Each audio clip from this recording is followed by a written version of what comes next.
নমস্কার বন্ধুরা, finest pro চ্যানেলে আপনাদের সবাইকে স্বাগত। এখন গোলাপ গাছের গ্রোথ নেওয়ার সময় প্রচুর পরিমাণ ব্রাঞ্চ এবং বেসাল বেরোবে। আর এই সময়ই যারা নতুন বাগানি তারা কনফিউশনে পড়বে যে কোনটা বেসাল আর কোনটা এলা।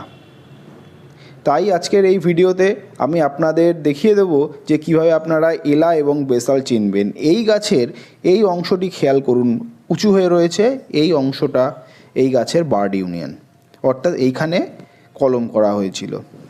বার্ড ইউনিয়ন বা বার্ড ইউনিয়নের উপর থেকে বেরোনো যে কোনো ডাল, সেটা 5 পাতার হোক বা 7 পাতার, তা অবশ্যই বেসাল হবে। এবং বার্ড ইউনিয়নের নিচের যে কোনো ডাল তা কিন্তু সবসময়ের জন্য এলা বা সাকার, তা দেখা মাত্রই ভেঙে দিতে হবে। কখনো এই ভ্রান্ত ধারণা রাখবেন না যে 7 পাতার ডাল বেরিয়েছে তাহলে এইটা এলা হতে পারে, ওই সব না। বার্ড ইউনিয়নের থেকে বেরোনো ডাল বা বার্ড ইউনিয়নের উপর থেকে বেরোনো ডাল মাত্রই তা বেসাল, এটাই মনে রাখবেন। এবং এলা যখন দেখতে পাবেন তৎক্ষণাৎ ভেঙে দিতে হবে। এই যে এই এলা ডালটা আমি কীভাবে ভাঙছি দেখুন।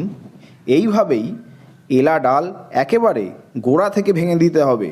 এরপরে চাইলে আপনি যে কোনো কন্ট্যাক্ট ফাঙ্গিসাইড লাগালেও লাগাতে পারেন, নাও লাগাতে পারেন, তাতে বিশেষ একটা কোনো অসুবিধা হবে না। কিন্তু সঠিক সময়ে এলা ভেঙে দেওয়া ভীষণ গুরুত্বপূর্ণ, না হলে গাছের বৃদ্ধি ব্যাহত হবে।